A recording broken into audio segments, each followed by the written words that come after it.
Oke, bismillahirrahmanirrahim. Assalamualaikum warahmatullahi wabarakatuh.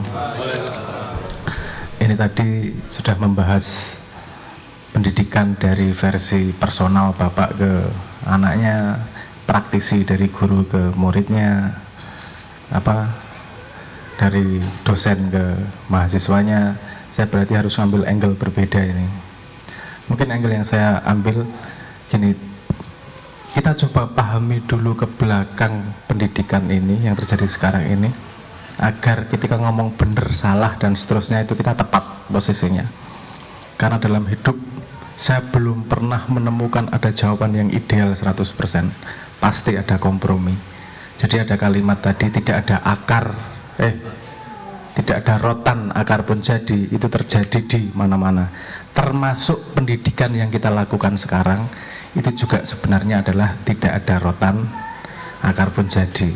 Nah, untuk menganalisa itu, kita rodok rodok bundet sedikit rapopo ya ke belakang ya, agar kita punya kuda-kuda untuk melihat sistem pendidikan dan segala macam. Nih, sistem pendidikan massal seperti ini kan lahirnya dari kebutuhan pekerja ketika terjadinya revolusi industri Perancis. Ketika terjadi revolusi industri, sehingga dibikin mekanisme pendidikan yang massal. Sebenarnya kalau mau ngomong pendidikan, Anda harus ngomong dulu tujuannya apa. Kalau bapak ke anak, tujuannya agar anaknya menjadi orang beneran, menjadi bahagia dan seterusnya. Itu wajar dari bapak ke anak seperti itu. Tapi kalau sistem pendidikan tidak menjawab itu. Sistem pendidikan bukan mendidik anak, dia mendidik calon anggota masyarakat yang produktif. Tahu ya bedanya ya. Jadi ojo tak kayak tuntutan yang terlalu dalam. Memang paradigmanya sama sekali berbeda. Saya nggak ngomong yang salah adalah perilaku pendidikannya, karena kita semua dalam tanda petik korban. Ya orang-orang korban juga sih, karena korban itu kesannya elek engko. Jangan salah juga bahwa revolusi industri itu yang menghasilkan keadaan modern seperti sekarang ini. Jadi jangan pernah menyalahkan, itu perjalanan dari manusia.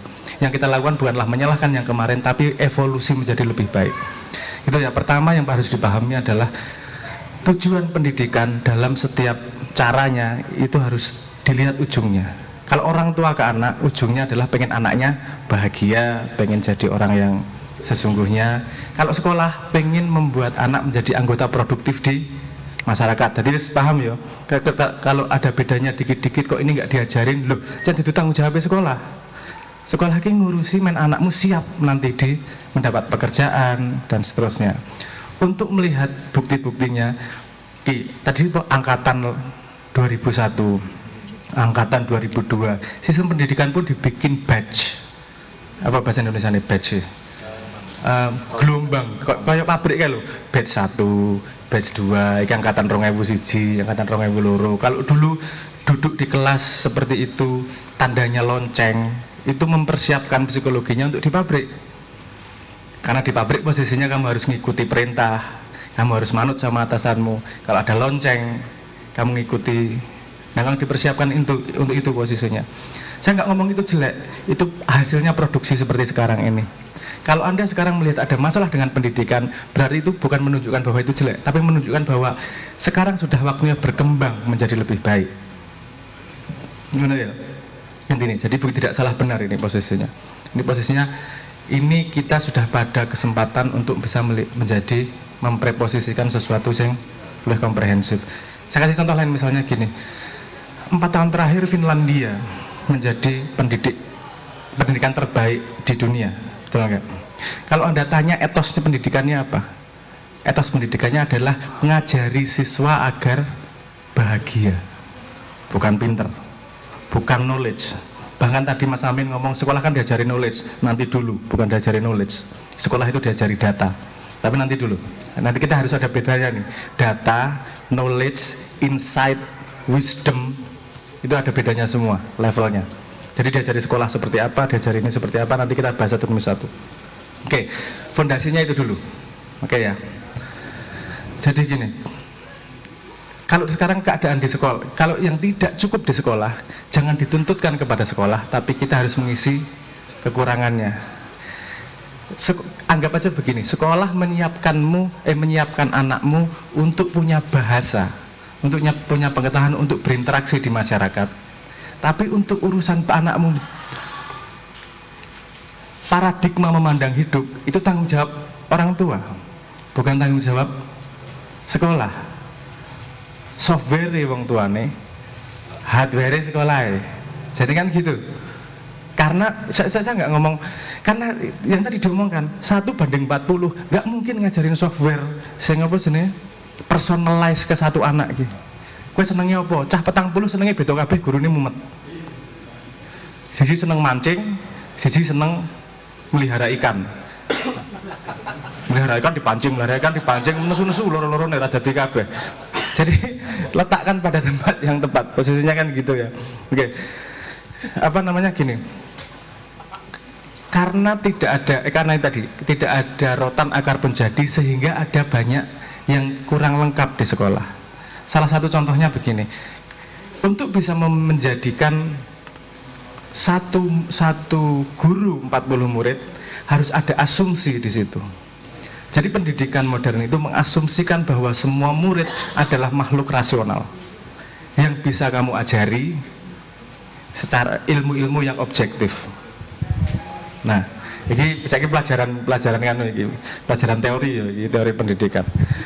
Dalam diri manusia itu pendidikan ada dua jenis, pendidikan objektif dan pendidikan subjektif.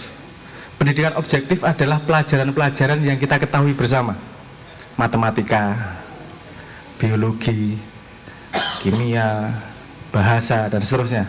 Kamu dianggap makhluk rasional, tak ajari iki mlebu ning utekmu. Saiki tak takon, sing tahu SD, ingatan terkuatmu di SD apa?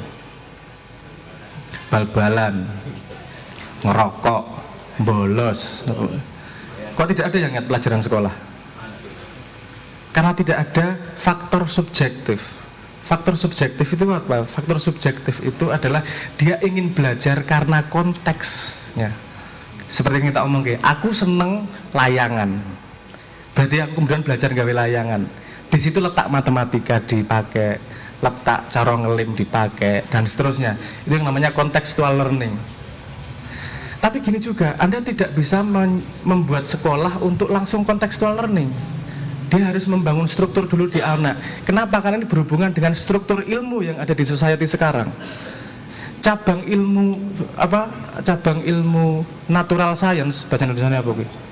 Sains natural. Oh, bahasa Indonesia. Ilmu alam hampir 120 tahun lalu ilmu alam cabangnya cuma 6. Sekarang cabangnya 204. Matek kon. Jadi kalau Anda belajar ilmu alam seperti belajar nggawe layangan, nggak akan jadi. Kenapa? Karena harus tahu dari dasarnya iki. Kowe ora iso tiba-tiba belajar kuadrat sebelum belajar tambah-tambahan, kali-kalian. Itu yang disebut sebagai structured knowledge, pengetahuan yang terstruktur. Nah, sekolah itu tanggung jawabnya untuk membangun pengetahuan yang terstruktur. Tapi pengetahuan yang bukan aplikatif, yang praktikal. Yang praktikal itu bisa diajari kapan wae. Maku ngono iso diajari bapak ya. Gak perlu sekolah. Tapi kalau ngerti peta paku jenisnya seperti apa, njuk ana obenge apa wae, sejarah piye ya kudu sekolah. Itu tanggung jawab sekolah untuk menjaga ilmu struktur seperti itu. Jadi harus imbang dua-duanya. Nah, sekolah tok kon ngajari apa jenenge enggak ada strukturnya, kita juga kehilangan ilmu struktur tersebut. Kita